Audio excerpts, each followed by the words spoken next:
Ever since Hill 881 and 861, you feel something in the air about the buildup. I don't know, you could almost feel them working around you at night.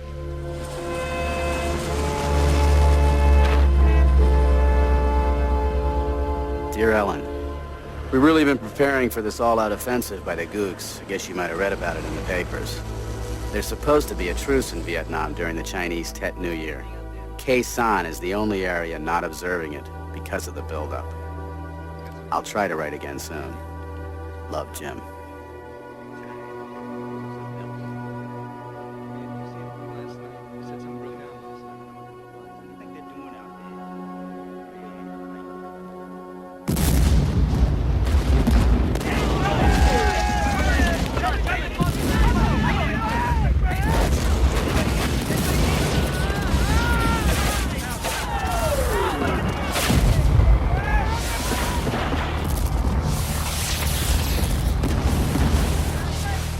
Dear Mom and Dad, I guess by now you're worried sick over my safety. Khe Sanh village was overrun, but not the combat base. The base was hit, and hit hard by artillery, mortars, and rockets. All my gear and the rest of the company's gear was destroyed. I am unhurt and have not been touched, but with all the death and destruction I've seen in the past week, I have aged greatly. I feel like an old man now. I've seen enough of war and its destruction. I'm scared by it, but not scared enough to quit. I'm a Marine, and I hope someday to be a good one. Please pray for us all here at Khe Sanh. Your son and Marine, Kevin.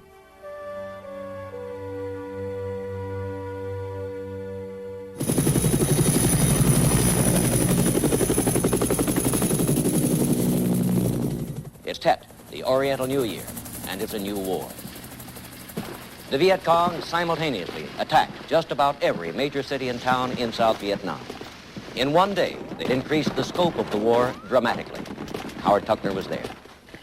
The war came to Saigon early in the morning of January 31st. The first target was the symbol of the American presence in Vietnam, the United States Embassy. About 20 Viet Cong had invaded the embassy compound and were now battling American Marines and military police. The Viet Cong had penetrated to the center of what was supposed to be the most secure city in Vietnam.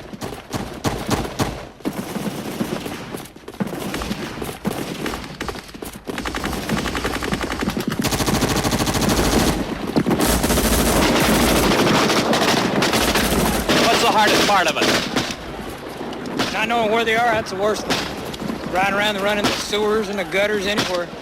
Be anywhere. Just hope you can stay alive from day to day. Everybody just wants to go back home and go to school. That's about it. You lost any friends? Quite a few. We lost one the other day. The whole thing stinks, really.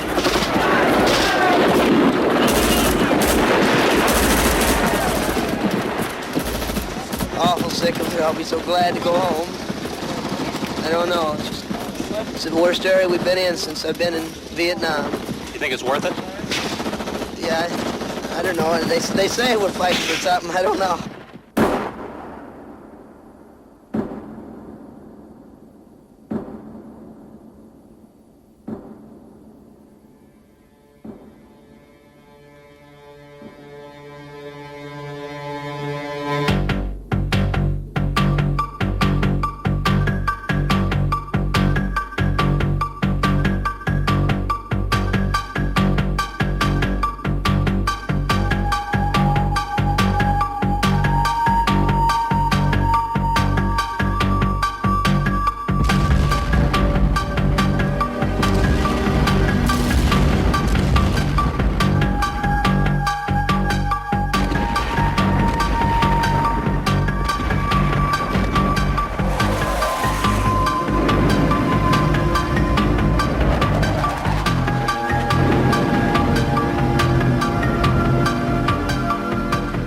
A lot of speculation up here in the Hill that ultimately we may have to use nuclear weapons. What can you say on that subject?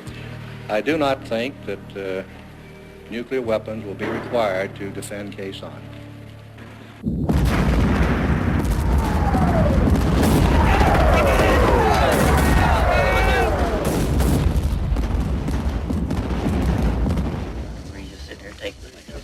Yeah, that's what gets me. That's not the way we're supposed to do it. We're supposed to be hard chargers, man. We're supposed to go out and get them. I think if they pull a good search and destroy up here, we could clear them out. Well, I don't know. You get out there 50 feet and you're lost already in the jungle. I mean, it looks pretty clear from here. It's just a constant siege here, and you don't know exactly when the incoming's coming, and you don't know how much it's going to be from day to day. And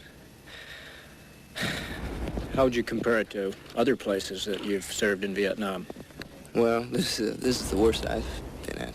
It's you just most of the time you can't get anything done because there's too much incoming.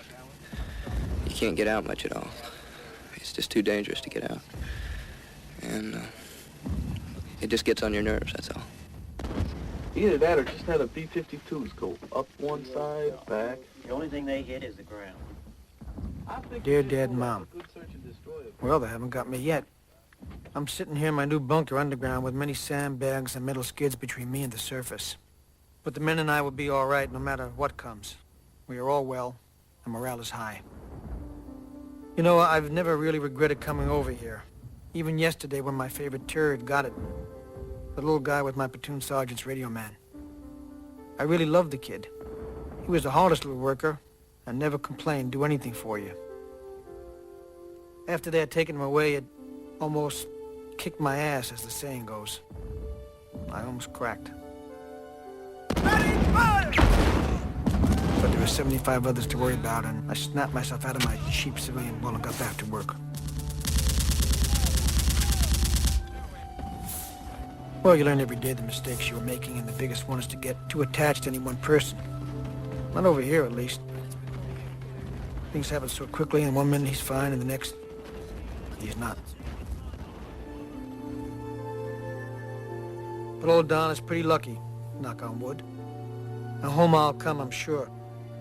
Maybe after we wipe them up here, they'll go to the bargaining tables and we can come home. All of us. Love, Don.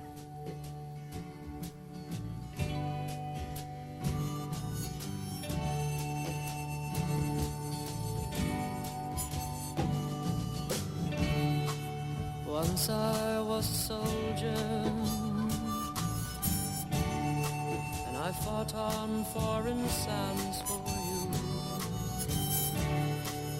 Once I was a hunter, and I brought home fresh meat for you. Once I was a lover, I searched behind your eyes for you. And soon there'll be another to tell you I was just alive. And sometimes I wonder, just for a while, will you ever remember me?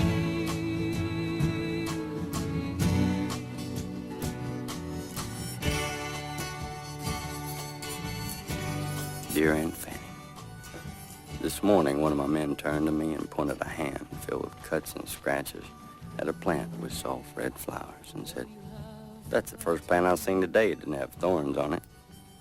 The plant was also representative of Vietnam. It is a country of thorns and cuts, of guns and marauding, of little hope and of great failure. Yet in the midst of it all, a beautiful thought, gesture, and even person can arise among it, waving bravely at the death that pours down upon it. Someday this place will be burned by napalm, and the red flower will crackle up and